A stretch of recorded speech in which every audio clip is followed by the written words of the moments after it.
Good day, this is Eric from Asonus Audio.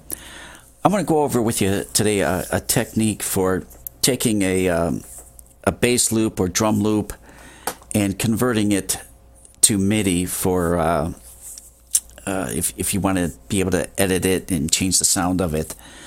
This is a good technique if you've got a bass loop that you like, but you want to change the sound of it. You want to be able to edit it. You like the loop, but you only have one loop, and you can't do much else with it. So by converting it to Midi, it gives you the ability to move some of those notes around. You can change it up a little bit, and you get a little bit more options in your songwriting process with that loop. Then let me just play for you this bass loop real quick.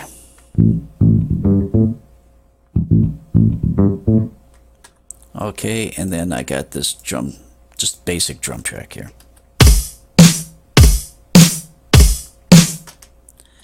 Okay, and you'll notice when we play it that we're going to have a little bit of a problem with.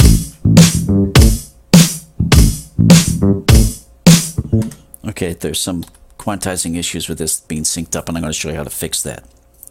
Okay, so the first thing we want to do is come up and we'll take our bass loop here, and we're just going to right click on it and edit with Melodyne. And what we want to do, we want to check our algorithm, make sure we got it set to melodic.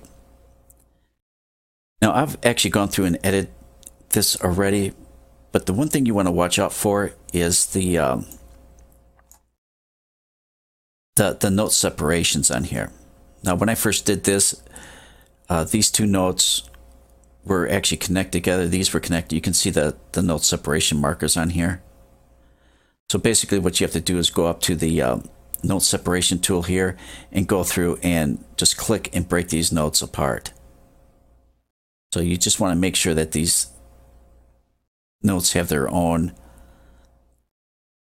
separate information, so when you import it, it's not reading this as one note.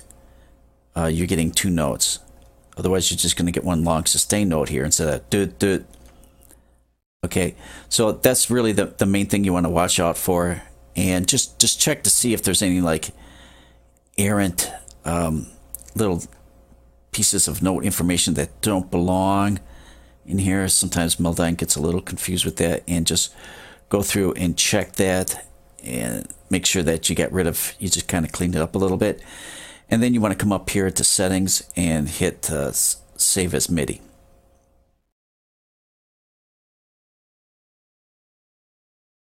Okay, and drum tracks, just right click, edit with Melodyne.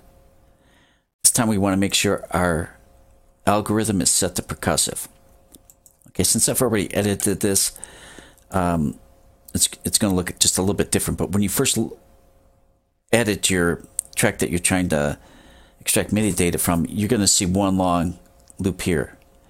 And basically what I did is I just took all the bass hits and dropped them down. You know, you can take the snare hits, move them up, however you want to do it, but basically you want to just create some sort of separation between the kick and the snare here, so that when you export it as MIDI, you can differentiate what notes are what, so that you can do the correct note assignment. Okay, so once you've done that and you've either moved all your snare hits up or your kick hits down, just go up to settings here, save as Midi. The next thing we want to do is create a couple of instrument tracks here. Here I created a little synth bass line here with the waves element, and then just a simple impact kit. Then you want to come up to your browse window here and just find the file that you created. Now when you drag it in here, generally you're going to see about a measure of empty space here. What we want to do is just move that up and then drag it down. Okay, so first thing you're going to notice when we edit this, there's just going to be a little bit of quantizing off on this. It's not quite So we can do a couple of things here. We can come up and just quantize right from here, and everything's going to just move up. So let's just hit all and Q for quantize, and everything's going to shift.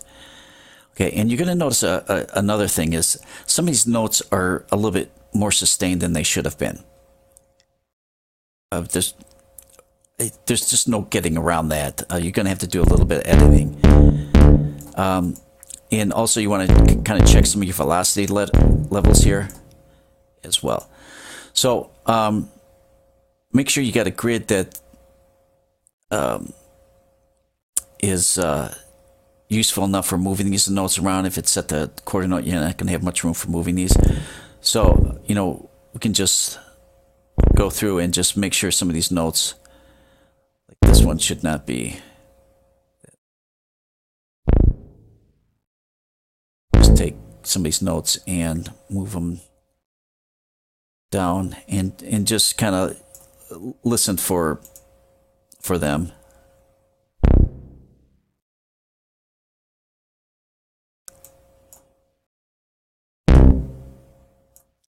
Let's go through and just give this a quick listen.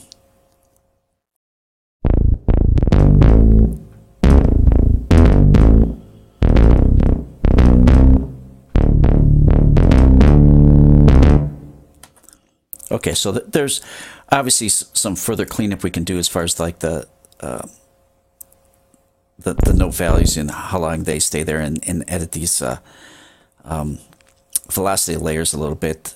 But to save time, we're just gonna leave that be. You get the point of what needs to be done here. So then you want to take your drum track here, and again shift up.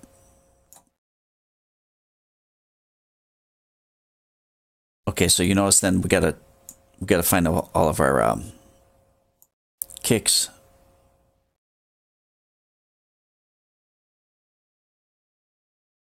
Use your up arrow to bring them up, and same with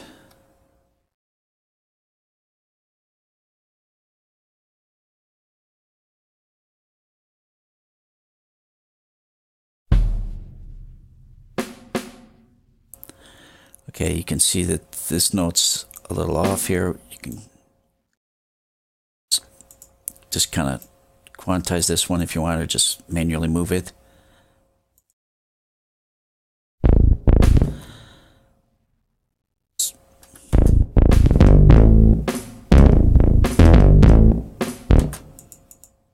Okay, we can't hear those kicks. So just edit the your velocities.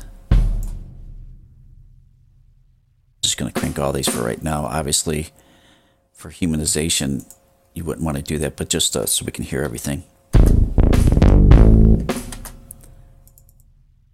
Let's bring that bass loop down.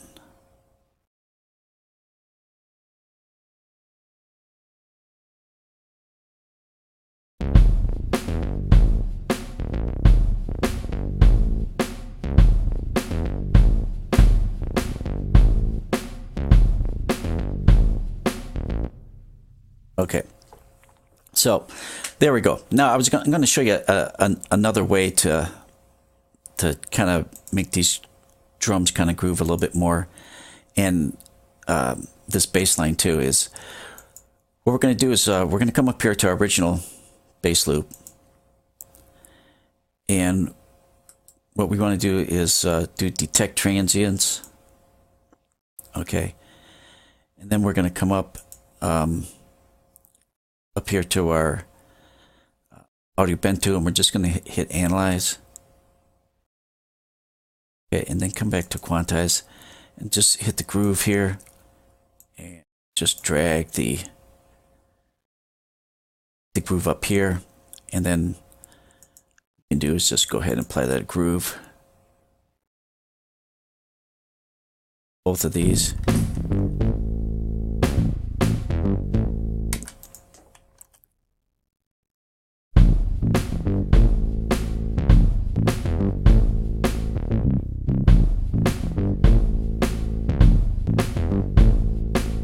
Okay, so you can see that the drum and bass are syncing and grooving a little bit better. You actually, have to come back up here and re-edit these note values. So if you want to do the groove thing, I suggest doing that before you edit the note values. Otherwise, you're going to have to come back here and do that again.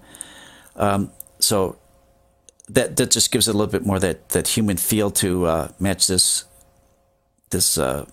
bass line to the track. So that's pretty much all you have to do.